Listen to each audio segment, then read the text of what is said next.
ராஜபக்சக்களின் திட்டங்களுக்கு அலி சப்ரி போட்ட தடை. ரணிலின் வழக்கில் இரண்டாக பிரிந்துள்ள சட்டமாதிபர் திணைக்களம். அமைச்சர் குமார் ஜேக்கோடிக்கு எதிரான குற்றச்சாட்டுகள் நிரூபிக்க முடியாதவை, சட்டத்தரணி ஜானக அதிகாரி தெரிவிப்பு. கடற்படையினரின் உதவியுடன் தடை செய்யப்பட்ட சட்டவிரோத பெருமளவு வேலைகள் கைப்பற்றல், நீதிமன்ற உத்தரவின் பேரில் அழைப்பு. ஹவுதி கிளர்ச்சியாளர்களின் தலையீடு குறித்து சஜித் எச்சரிக்கை. வடக்கு ஆசிரியர் இடமாற்ற விவகாரம், மூவருக்கு மனித உரிமை ஆணைக்குழு அழைப்பு. திடீரென பாரிய உயர்வை எட்டிய மசகு எண்ணெயின் விலை. முன்னாள் ஜனாதிபதி ரணில் விக்ரமசிங்கவுக்கு எதிரான வழக்கு தொடர்பில் சட்டமாதிபர் திணைக்களம் இரு கூறுகளாக பிரிந்துள்ளதாக தெரிய வந்துள்ளது.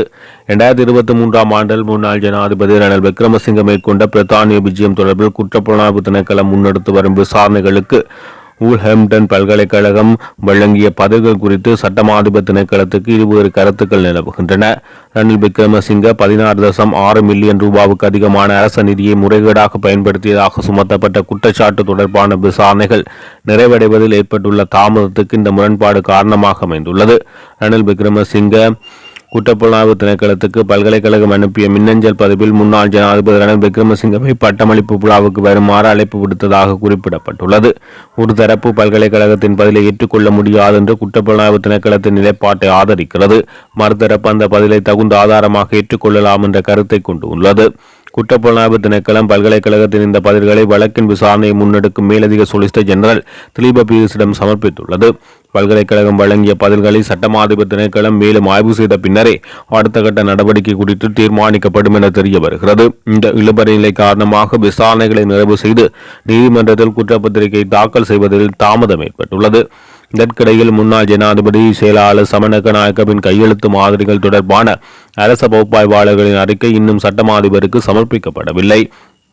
இந்த அறிக்கைகளை பெற்றுக்கொள்வதை விரைவுபடுத்துமாறு பேராசிரியர் மைத்ரி விக்ரமசிங்கவிடம் வாக்குமூலம் ஒன்று பெற்றுக்கொள்ளுமாறு சொலிசிட்டர் ஜெனரல் திலீப பீரிஸினருக்கு அறிவுறுத்தியுள்ளதாக கூறப்படுகிறது. இந்த வழக்கு எதிர்வரும் ஏப்ரல் 28 கொழும்பு கோட்டை நீதவான் நீதிமன்றத்தில் மீண்டும் விசாரணைக்கு எடுத்துக் கொள்ளப்பட உள்ளது. கடற்தொழில் அமைச்சினால் தடை செய்யப்பட்ட சட்டவிரோத பெருமளவு வேலைகள் கடற்படையினரின் உதவியுடன் மட்டக்களப்பு மாவட்ட கடற்தொழில் நீரியவள திணைக்கள அதிகாரிகளினால் கைப்பற்றப்பட்டதாக மாவட்ட கடற்தொழில் நீரியவள திணைக்கள மட்டக்களப்பு மாவட்ட உதவி பணிப்பாளர் என் ஸ்ரீரஞ்சன் தெரிவித்தார். மட்டக்களப்பு, பாவியில், பிள்ளையாரழி, சத்ருகுண்டான், நாவற்காடு ஆகிய இடங்களில் மேற்படி வேலைகள் கைப்பற்றப்பட்டுள்ளது. தங்கூஸ் வேலைகள், முக்கூட்டு வேலைகள், தொட்டாண்டி வேலைகள் ஆகிய தடை செய்யப்பட்ட வேலைகள் இவ்வாறு கடற்படையினரின் உதவியுடன் கைப்பற்றப்பட்டுள்ளதாக கடற்தொழில் திணைக்களம் தெரிவித்துள்ளது. கைப்பற்றப்பட்ட தடை செய்யப்பட்ட சட்டவிரோத வேலைகள் மட்டக்களப்பு நீதவான் நீதிமன்றத்தில் ஆஜர்படுத்திய போது குறித்த வேலைகளை அளிக்குமாறு நீதவான் நீதிமன்ற நீதிபதி ஏ தர்சினி உத்தரவிட்டுள்ளார். கைப்பற்றப்பட்ட வேலைகளின் பெறுமதி சுமார் 3 லட்சம் ரூபாய் என திணைக்கள அதிகாரி தெரிவித்துள்ளார். வடக்கில் சேவையின் தேவை என தெரிவித்து ஆசிரியர்கள் கட்டாயமாக இடமாற்றம் செய்யப்பட்டமைக்கு எதிராக மனித உரிமைகள் ஆணைக்குழுவில் முறைப்பாடு செய்யப்பட்டுள்ளது. பாதிக்கப்பட்ட ஆசிரியர்களால் முன்வைக்கப்பட்ட அடிப்படை மனித உரிமை மீறல் முறைப்பாட்டின் அடிப்படையில் இந்த விசாரணை முன்னெடுக்கப்பட்டுள்ளது.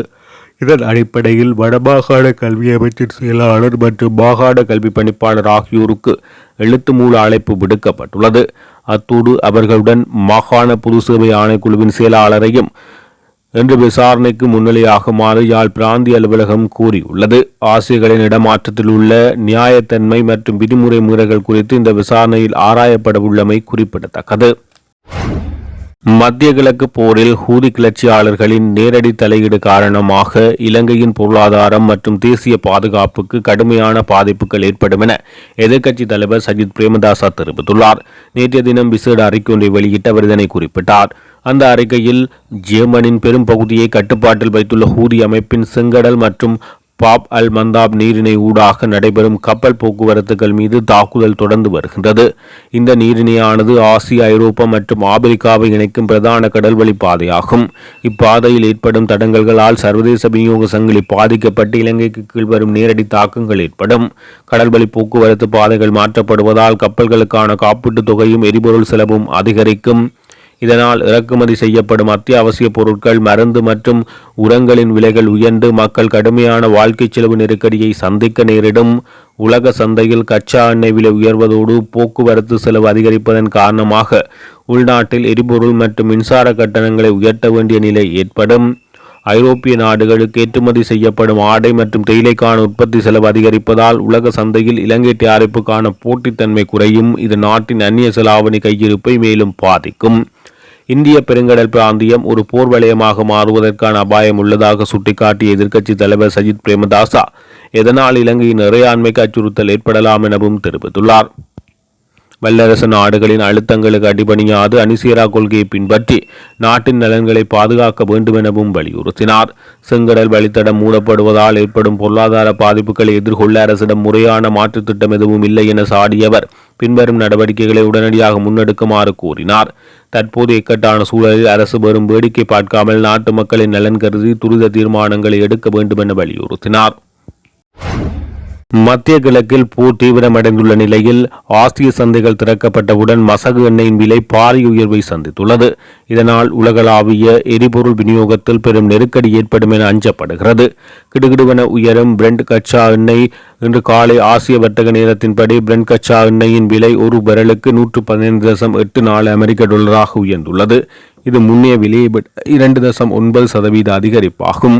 போர் ஏற்படுத்திய தாக்கம் ஈரான் மீது அமெரிக்கா மற்றும் இஸ்ரேல் தாக்குதல் நடாத்துவதற்கு முன்னதாக, அதாவது பிப்ரவரி 28ஆம் தேதிக்கு முன் ஒரு பீப்பாய் மசகு எண்ணெய் வெறும் $72 காணப்பட்டது.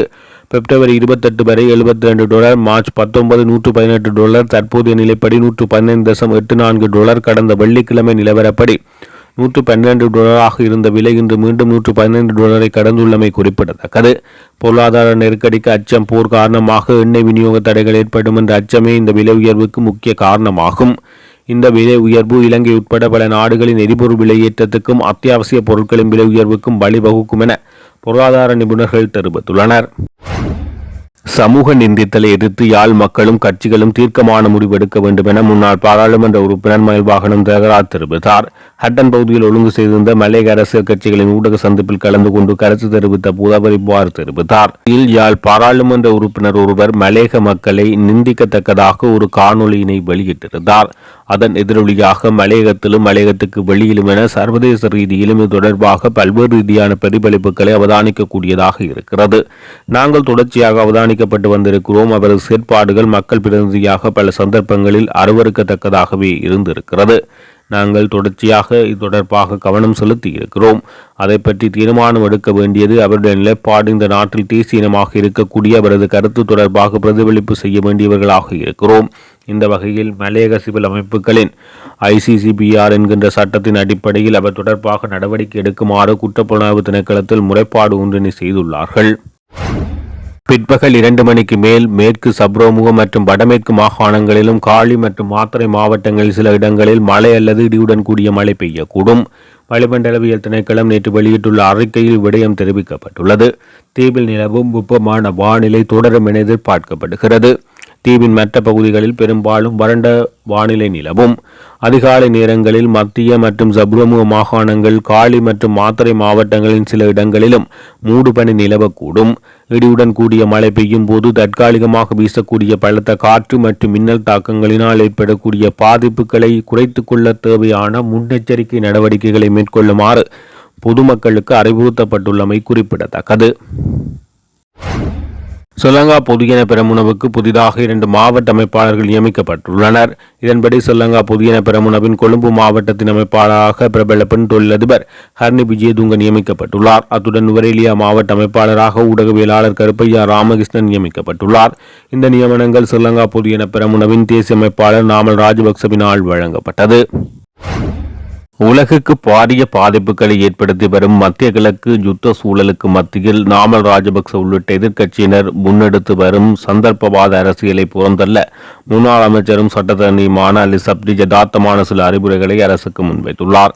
ஊடகவியலாளர் சந்திப்பு ஒன்றை நடத்திய அவர், இலங்கைக்கு முன்னால் உள்ள சவால்களை முறியடிக்க பல பிரபலமற்ற தீர்மானங்களை உடனடியாக எடுக்க வேண்டியுள்ளதாக குறிப்பிட்டுள்ளார். அதில் அவர் மேலும் குறிப்பிட்டுள்ளது, வாகன இறக்குமதியை முழுமையாக நிறுத்துதல், ஆடம்பர பொருட்களின் இறக்குமதியை கட்டுப்படுத்துதல், அதன் மூலம் எரிசக்தி பாவனையை குறைப்பதோடு வெளிநாட்டு செலவாணியை பாதுகாத்தல் என்பன அவசர தேவைகள் என அவர் சுட்டிக்காட்டியுள்ளார். மேலும் இவ்வளவு கடினமான சூழ்நிலைகள் நிலவினாலும் அவற்றை சகித்துக் கொண்டு வாரத்தில் 5 நாட்களும் அரசு சேவையை தடையின்றி முன்னெடுத்து செல்ல வேண்டும் என்றும் ஒட்டுமொத்தமாக அரசு மற்றும் தனியார் துறைகளின் பொருளாதார செயற்பாடுகள் உயர்ந்தபட்ச செயற்பாட்டில் பேண வேண்டும் என அவர் வலியுறுத்தியுள்ளார். கோட்டபய ராஜபக்சவின் சட்டத்தரணியாக பணியாற்றியது. அந்த அரசாங்கத்தில் நீதி வெளிவகாரம் மற்றும் பொருளாதார அபிவிருத்தி அமைச்சராகவும் செயற்பட்ட அலிசப்டி முன்வைத்துள்ள இந்த யதார்த்தமான கருத்துக்கள் குறித்து பல விமர்சகர்கள் பாராட்டுக்களை தெரிவித்து வருகிறார்கள். 3 ஜனாதிபதிகள் ஆட்சி நடாத்திய சந்தர்ப்பங்களில் எரிசக்தி அமைச்சர் குமார ஜெயக்கொடிக்கு எதிராக ஏன் குற்றப்பத்திரம் சமர்ப்பிக்கப்படவில்லை என தேசிய மக்கள் சக்தியின் முன்னிலை உறுப்பினரான சட்டத்தரணி ஜானக அதிகாரி தனது சமூக வலைதளத்தில் இவ்வாறு தெரிவித்துள்ளார். இது தொடர்பில் அவர் தெரிவிக்கையில், என்பிபி அரசாங்கத்தின் மீது மக்கள் முன்வைத்திருக்கும் நம்பிக்கை இத்தகைய செயல்பாடுகளிலேயே தங்கியுள்ளது. சிதைந்து போயுள்ள எதிர்க்கட்சிகள் என்ன கூறினாலும் இலங்கை சமூகத்தை சரியான பாதைக்கு இட்டுச் செல்வது இவ்வாறான செயற்பாடுகளாகும். இந்த சம்பவம் 2014ஆம் ஆண்டுக்குரியது. அப்போதைய உர நிறுவனத்தின் கொள்முதல் முகாமையாளராக இருந்த ஜெயக்கொடி மீது உர நிறுவனத்தின் நஷ்டம் ஏற்படுத்தியதாக 2015ஆம் ஆண்டு குற்றச்சாட்டுகள் சுமத்தப்பட்டது. 2015இல் ரணில் பிரதமர், மைத்திரிபால ஜனாதிபதி, 2019இல் கோட்டபாய ஜனாதிபதி, 2022இல் ரணில் ஜனாதிபதி. இந்த ஒவ்வொரு சந்தர்ப்பத்திலும் ஜெயக்கொடி எதிர்க்கட்சியில் இருந்தார். அவர் தொடர்ந்து ஜேவிபியின் ஆதரவாளராகவும் என்பிபியின் உயர்மட்ட உறுப்பினராகவும் செயற்பட்டு வந்தார். ஆனால் மேற்கூறிய ஜனாதிபதிகள் அல்லது பிரதமர்கள் எவரின் கீழும் ஜெயக்கொடிக்கு எதிராக சட்டம் நடைமுறைப்படுத்தப்படவில்லை. என்பிபி அரசாங்கத்தின் சக்தி வாய்ந்த எரிசக்தி அமைச்சு பதவி ஜெயக்கொடிக்கு வழங்கப்பட்டது. ஆட்சிக்கு வந்து 1.5 வருட காலத்தில் என்பிபி அரசாங்கத்தின் மிக சக்தி வாய்ந்த அமைச்சர்களில் ஒருவருக்கு எதிராக 2014 நடந்த ஒரு சம்பவத்துக்காக லஞ்ச ஊழல் ஆணைக்குழுவினால் குற்றப்பத்திரிகை தாக்கல் செய்யப்பட்டது. இந்த நடவடிக்கை செய்ய வேண்டாம் என லஞ்ச ஊழல் ஆணைக்குழுவுக்கு வரும் அழுத்தம் கொடுக்கவில்லை. லஞ்ச ஊழல் ஆணைக்குழுவின் பணிப்பாளர் நாயகம் ஜேபிபியின் சட்டக்குழுவில் இருந்தவர் என எதிர்க்கட்சிகள் கூறுகின்றன. அப்படியானால் ஜேபிபிக்கு தேவையானது காய்நகட்ட பணிப்பாளர் நாயகம் ரங்க திசாநாயக்கவை பயன்படுத்தி இருக்கலாம். ஆனால் அமைச்சருக்கு எதிரான நடவடிக்கையை தடுத்து நிறுத்த ரங்க திசாநாயக்க முனையவில்லை. அமைச்சருக்கு எதிராக குற்றப்பத்திரிகை தாக்கல் செய்யப்பட்டுள்ளது.